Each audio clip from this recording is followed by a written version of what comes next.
Both the Donetsk and Lugansk republics, as well as two regions in Ukraine, have announced they will be holding referendums on whether or not to become a part of Russia. Voting in the two Donbass republics and the Kherson and Zaporozhye regions will be held September 23rd to the 27th. And here at RT, we spoke with the head of the Zaporozhye region, who said the authorities will do everything they can to ensure safety for those who want to express their will. I'm sure that I see the nation's will. I drove around Zaporozhye region and the vast majority of residents called to hold the referendum as soon as possible as they want to join Russia. We don't want to be some grey zone. We don't want to become Ukraine again. We want to become a part of Russia as we historically always have been. It was decided to hold a referendum in such a way as to avoid a mass gathering of people. That's why the referendum process will last several days. Everyone will have the opportunity to vote. If necessary, we can collect votes from citizens at home. This is necessary so that Zelensky-led saboteurs won't be able to fire on and shed the blood of citizens who just want to express their will to be part of the Russian unity. Everything possible will be done to ensure security.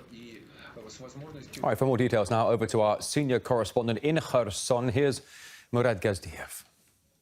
Well, any way you look at it, this is going to be a momentous week in history. Certainly it will be studied in years and decades perhaps to come. But yes, indeed, three regions holding referendums on joining Russia from the 23rd to the 27th of September, presumably over the course of several days to avoid massive queues or a rush, because in all of these regions, Ukrainian shelling is ceaseless, it is endless and it is blind. Yesterday alone, 13 people killed in a single attack at a market.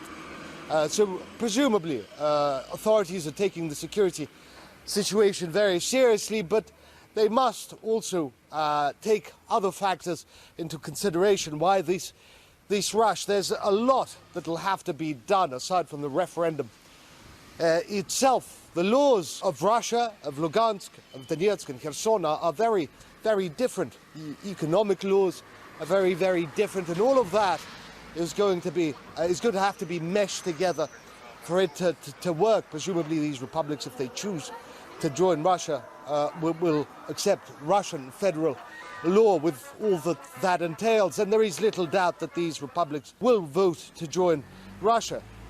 Donetsk and Lugansk, after 8 years of civil war and shelling, endless peace efforts, which were, denied by Ukraine, the Minsk agreements, they've had enough. They want finally to be accepted as Russian citizens, rather than second-rate citizens with Russian passports, but left to their own devices. Many of them see this as the only solution to a peaceful, prosperous future for them. Here in Kherson region, those that have left the province, the city, for Ukraine, for territories held by the Kiev regime, they will be unable to vote in this referendum. But as I say, there is a lot riding on this, and much will change.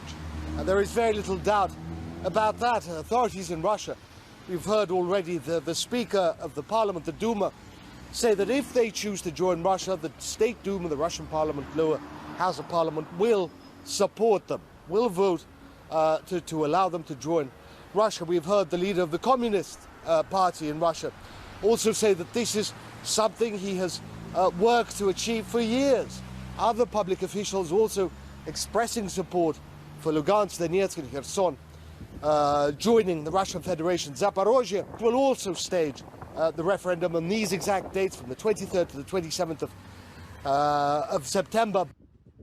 Meanwhile, the residents of the embattled regions seem to be positive about the upcoming referendums. We spoke to some of them, and most seem to be willing to vote in favor of joining Russia. The referendum is good. It can bring us stability, safety, and a bright future for our children. Donbas has to become a part of Russia again. It can't be a part of Ukraine anymore. There's no way back. I hope there will be peace again. That's what we fought for. We should have done it long before, and I'm in favor of joining Russia. I'm not sure whether it will change anything though, but we'll see.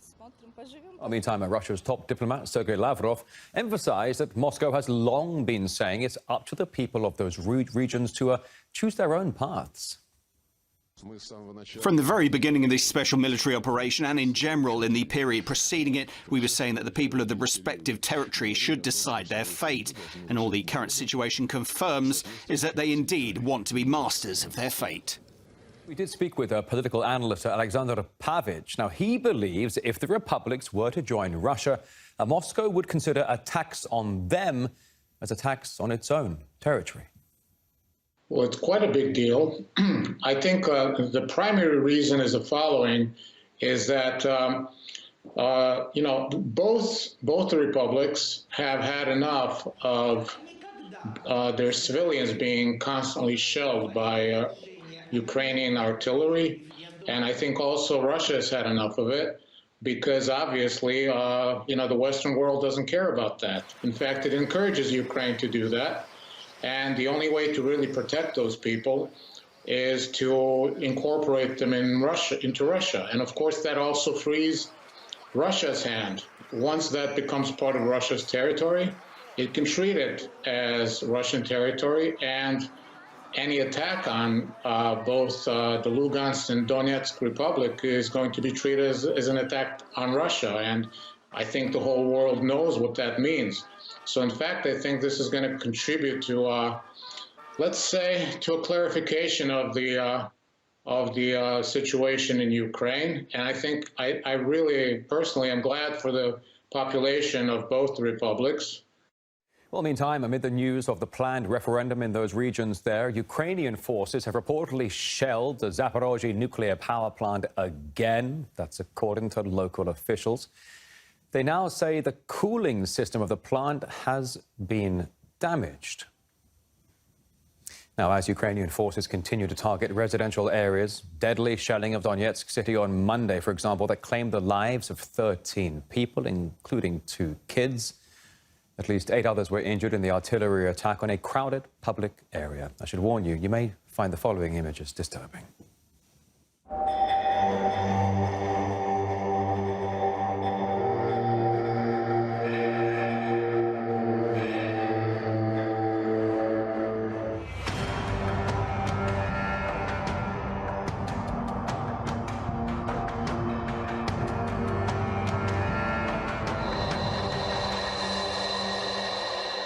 We did speak earlier to independent journalist Eva Bartlett, who arrived at that scene shortly after the strike. Here's what she had to say.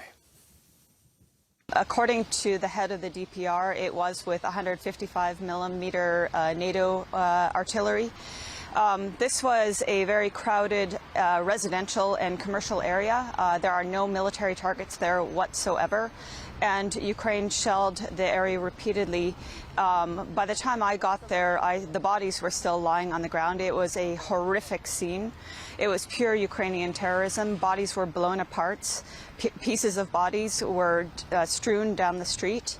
Yeah, it was just a scene of chaos, a very ghastly scene. We do know that Ukraine notoriously double and triple strikes areas, so it's very dangerous for people, both residents in the area and also first responders that come to the area to help people, or other rescue services that come to help with the cleanup. It's very dangerous because Ukraine could very well strike that same area.